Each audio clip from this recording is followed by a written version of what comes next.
안녕하세요. 김성길 목사와 함께하는 GTS 말씀 묵상 시간입니다. 오늘은 2주차의 네 번째 날 묵상이 되겠습니다. 네 번째 날 묵상의 주제는 하나님 마음 느끼기, 하나님 의식하기, 하나님과 소통하기가 되겠습니다. GTS 묵상은 한 본문을 가지고 일주일 동안 계속 묵상을 합니다. 그냥 계속 묵상만 하는 게 아니라 월, 화, 수, 목, 금, 토, 일까지 주제가 다 다르죠. 이게 아주 중요한 거예요. 묵상의 주제가 아주 중요합니다. 첫째 날은 전체 기억하기. 뭘 봤으면 꼭 기억하는 훈련. 기억하기 위해서 가장 좋은 방법은 느낌 생각하고 구조 생각하고 이야기로 만들어 보는 거죠. 그 안에 서로 또 다른 점들, 뭐가 들어있었지? 이런 거 이제 체크하는 훈련을 하면 뭘 하든지 기억에 남습니다. 그 다음에 이제 둘째 날은 중요한 것 찾기죠. 이게 참 중요한 거예요. 중요한 것. 같은 본문인데 중요한 것. 셋째 날은 숨겨진 비밀 찾기. 넷째 날은 넷째 날, 다섯째 날은 관계 맺기예요. 관계. 넷째 날은 하나님을 더 의식하고 하나님과의 관계를 조금 더 가까이 하도록. 그 다음에 다섯째 날은 이제 사람, 나, 다른 사람, 그 다음에 내가 일하고 있는 일, 환경들과의 관계예요. 인생 성공, 관계 성공이라고 했죠. 토요일 날은 응용이에요. 이 말씀 중에서 내가 응용할 수 있는 게 뭘까? 오늘도 내가 나의 행복을 위해서 응용할 수 있는 게 뭘까? 응용하는 거예요. 배운 거, 가지고 있는 거. 이게 바로 이 여섯째 날 묵상의 방법입니다. 자, 그러면은 이런 묵상 방법을 계속 훈련을 해서 이게 내 삶에 적용이 되고 활용이 되고 아이와의 대화 속에 적용이 되고 아이들은 자기 공부에 적용이 되기 시작하면 훨씬 더 좋은 학습 능력을 발휘할 수가 있게 되는 것입니다. 자, 그러면은 이제 오늘도 우리 본문 말씀을 우리 한번 읽어보겠습니다. 55667 구조 기억하시죠? 자, 보겠습니다. 그러므로 남을 판단하는 사람아, 누구를 막론하고 내가 핑계하지 못할 것은 남을 판단하는 것으로 내가 너를 정죄함이니 판단하는 내가 같은 일을 행함이니라. 이런 일을 행하는 자에게 하나님의 심판이 진리대로 되는 줄 우리가 아노라. 이런 일을 행하는 자를 판단하고도 같은 일을 행하는 사람아, 네가 하나님의 심판을 피할 줄로 생각하느냐. 혹 네가 하나님의 인자하심이 너를 인도하여 회개하게 하심을 알지 못하여 그의 인자하심과 용납하심과 길이 참으심이 풍성함을 멸시하느냐. 다만 내 고집과 회개하지 아니한 마음을 따라 진노의 날 곧 하나님의 의로우신 심판이 나타나는 그날에 이 말 진노를 내게 쌓는도다. 하나님께서 각 사람에게 그 행한 대로 보응하시되 참고 선을 행하여 영광과 존귀와 썩지 아니함을 구하는 자에게 영생으로 하시고 오직 당을 지어 진리를 따르지 아니하고 불의를 따르는 자에겐 진노와 분노로 하시리라. 악을 행하는 각 사람의 영에는 환난과 공고가 있으리니 먼저는 유대인에게요 그리고 헬라인에게며 선을 행하는 각 사람에게는 영광과 존귀와 평강이 있으리니 먼저는 유대인에게요 그리고 헬라인에게라. 이는 하나님께서 외모로 사람을 취하지 아니하심이라. 무릇 율법 없이 범죄한 자는 또한 율법 없이 망하고 무릇 율법이 있고 범죄한 자는 율법으로 말미암아 심판을 받으리라.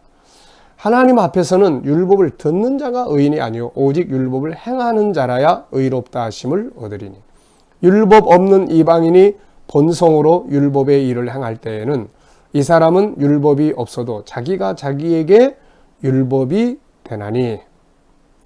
이런 이들은 그 양심이 증거가 되어 그 생각들이 서로 혹은 고발하며 혹은 변명하여 그 마음에 새긴 율법의 행위를 나타내느니라.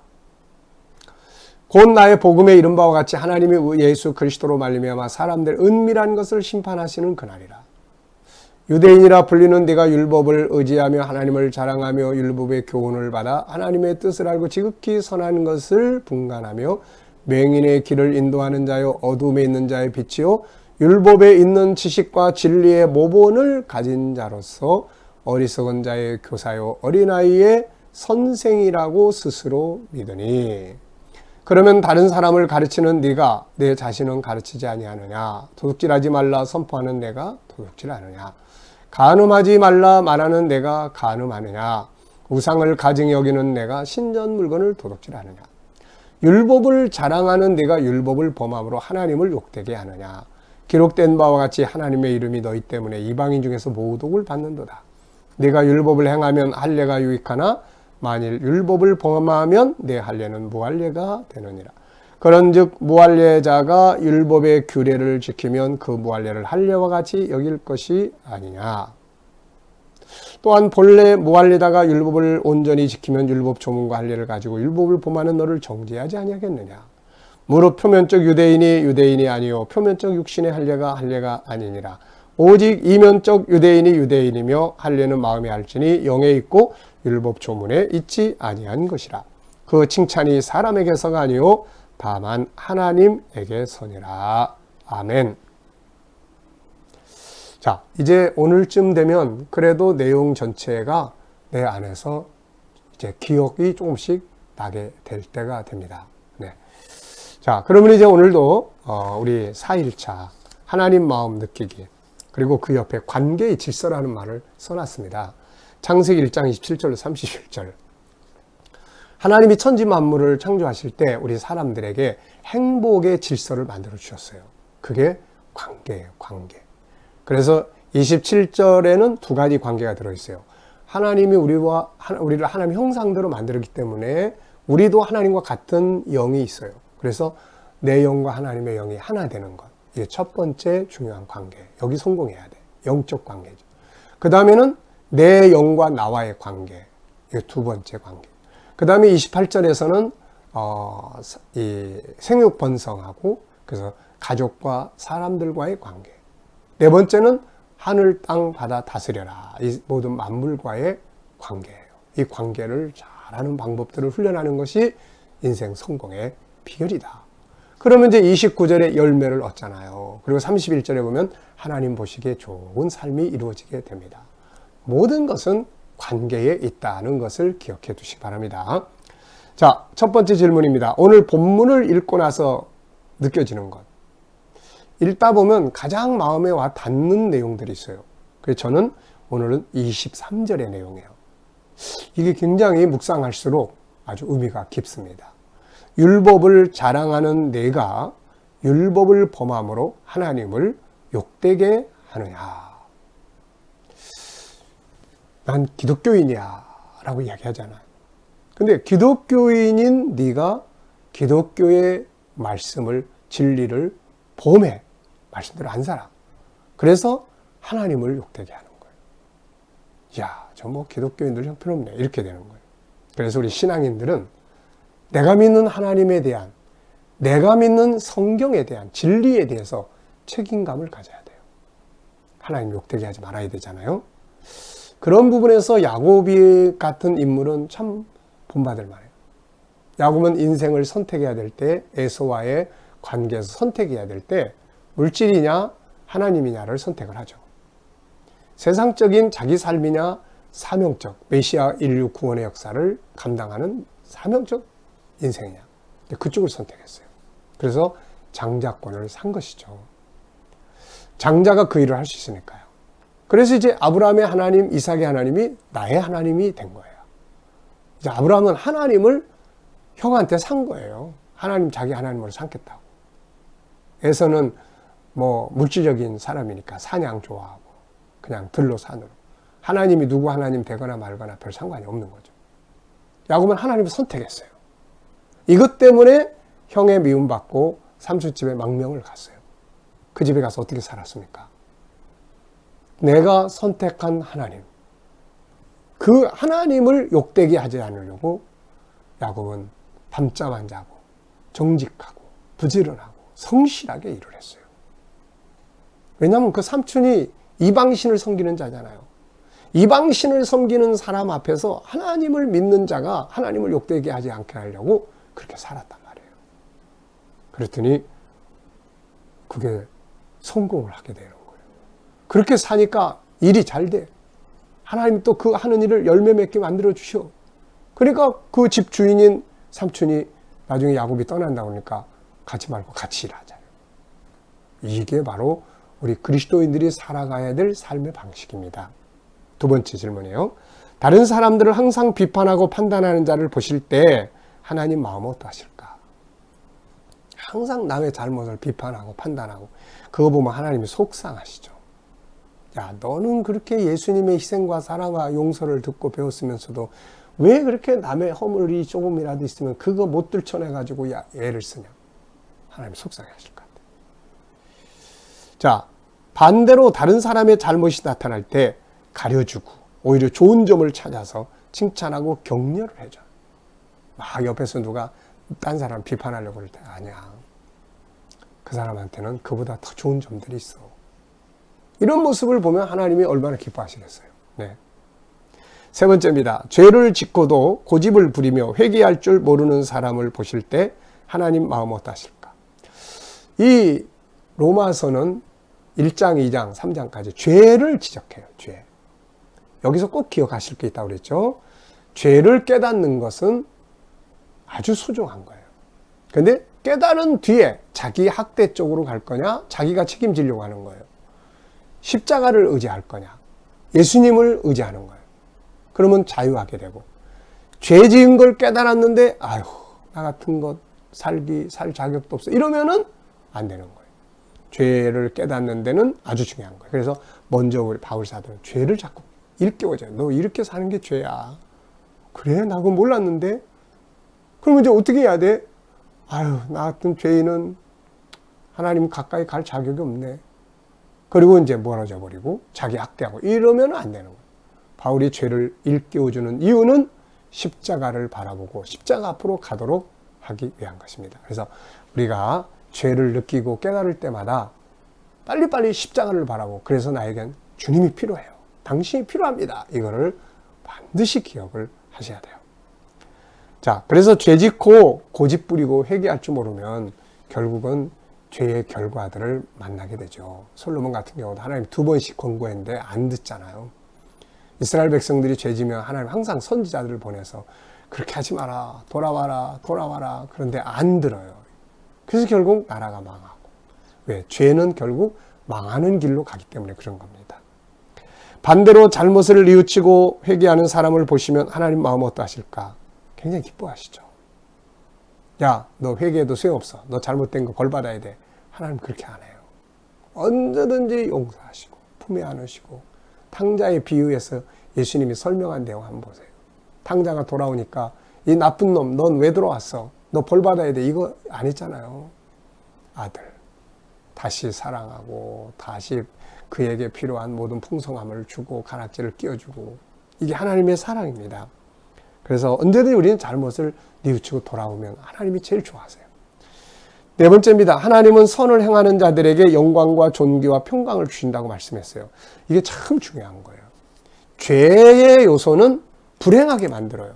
뭐 지옥 가고 심판받고 이거는 뒤의 일이고 우선 당장 내 살아가는 삶의 현장에서도 죄를 지면 이게 고통이 와요. 부부 관계에서도 죄를 져보세요. 막 미워하고 화내고 이게 다 죄의 요소들이잖아요. 술 취하고 방탕하고 또 바람 피우고 이러보세요. 전부 다 이거 다 죄의 요소들이에요. 그러면 현실 속에서 일단 불행해져요. 이게. 그래서 아주 중요한 말씀입니다. 선을 행하는 자들에게는 영광과 존귀와 평강이 온다. 평안해. 선은 평안함을 가져오는 거예요. 자, 오늘 내가 행할 수 있는 선이 있다면 뭔가? 전 2가지 썼는데요. 첫째, 온유하자. 온유 성품. 겸손하자. 이게 다 선한 성품들이에요. 이런 성품을 가지고 온유하고 부드럽고 겸손하게 자기 낮추고 상대방 높여주고 그러다 보면 일이 잘 돼요. 이게. 선을 행하고자 애쓰는 자를 보실 때 하나님 마음은 어떠하실까? 당연히 기뻐하시고 도와주려고 하시죠. 남에게는 하라고 가르치면서 자기가 하지 않는 자를 보실 때 하나님 마음은 어떠실까? 남한테 막 열심히 가르치는데 자기 가서 딴짓하고 살면 하나님이 얼마나 속상해 하시겠어요. 반대로 다른 사람 앞에서 먼저 행하며 모범을 보이는 사람을 보시면 하나님 어떠하실까?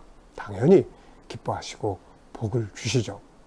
야, 더 큰 일을 맡깁니다. 넌 정말 리더자의 자격이 있구나. 여섯 번째입니다. 나로 인해서 불신자들이나 이웃들이 하나님을 모독할 때가 있어요. 하나님 욕할 때. 이걸 보시는 하나님 마음은 어떠하실까? 엄청 속상하시죠. 우리에게 주려고 하셨던 은혜도 아마 취소하실지 몰라요. 반대로 나로 인해 이웃들이 하나님을 인정하는 걸 보면 하나님 마음은 어떠하실까? 기뻐하시죠. 자, 오늘도 우리가 살아가면서 이런 내용들을 한번 느껴보시기 바랍니다. 내가 좀 나쁜 짓을 했어. 하나님 속상해하시겠다. 하나님 죄송해요. 내가 선을 행했어. 아유, 내 마음이 깊은 거 보니까 하나님 마음도 깊으시겠구나. 감사합니다, 하나님. 한 번씩 이렇게 해보세요. 네. 오늘 본문을 정리하면서 가장 기억에 남는 것, 역시 저는 23절, 율법을 자랑하는 네가 율법을 범함으로 하나님을 욕되게 하느냐. 하나님을 믿는 걸 자랑하고 교회의 직분을 자랑하고 신앙의 가문을 자랑하며 산다면 거기에 합당하게 명예실추하지 않도록 우리가 살아야 되겠죠. 오늘 말씀 속에서 느껴지는 하나님 마음 뭔가 두 가지를 전 적었습니다. 하나는 하나님의 사랑이에요. 왜 이런 말씀들을 여기다 적어두고 일깨우려고 하실까? 결국은 우리를 사랑하시기 때문에. 두 번째는 진실이 중요한 거다. 진실. 자, 질문 두 개 만들어 봤습니다. 첫째, 어떻게 하면 하나님의 이름이 욕되게 하지 않을 수 있을까? 어떻게 하면 하나님의 이름이 좀 더 인정받게 만들 수 있을까? 이런 고민이 우리의 삶에서 많다면 하나님 얼마나 기뻐하시겠어요? 둘째, 하나님을 기쁘시게 하나님의 이름이 인정될 때 그때 어떤 마음이 들까? 사람들이 나를 보고서는 아유, 그래도 참 하나님 믿는 사람들이 나요. 이런 말 들으면 어떨까? 한번 들어보시기 바랍니다. 들어보신 분들은 느낄 거예요. 엄청 기분 좋고 승리의 기쁨이 충만합니다. 마음의 여유가 생기죠. 자, 오늘의 과제입니다. 오늘 삶의 현장에서 하나님을 의식하며 하나님 마음을 좀 더 생각해보고 하나님에게 조금 더 물어보고 주님께 조금 더 물어보고 사는 그런 하루를 만들어 보시기 바랍니다. 이게 습관이 돼야 돼요. 네. 자, 그럼 오늘도 우리 기도하고 마치겠습니다. 하나님 아버지 감사합니다. 이렇게 매일매일 묵상할 수 있어서 너무 감사합니다. 오늘도 묵상을 통해서 깨닫고 느끼고 감동받은 것들 우리 속에서 계속 살아 역사하게 하여 주옵소서. 오늘도 우리 자녀들, 친척들, 이웃들, 하나님 모르는 사람들 많이 있습니다. 저희들 속히 다 돌아오게 하여 주시고 또 오늘도 우리 자녀들과 우리 모든 성도들 살아가는 삶 현장, 만남의 현장들 함께 하여 주셔서 먼저 코로나 바이러스에 머리털 하나 상하지 않도록 꼭 지켜주시고 또 하나님 저희들이 일하는 일터들이 형통하게 하여 주옵소서. 그래서 하나님의 영광 위에 살기에 부족함 없게 하여 주시옵소서.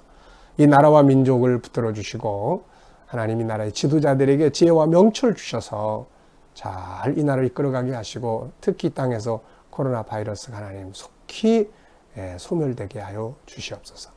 치료제 백신들이 속히 개발되도록 개발자들에게 지혜와 명철을 더하여 주시옵소서. 세계 곳곳에 있는 선교사님들과 저들의 사역의 은혜 베풀어 주시고 핍박받는 교회들을 하나님 지켜주시고 잘 승리하게 하여 주옵소서. 감사하며 예수님의 이름으로 기도하옵나이다. 아멘.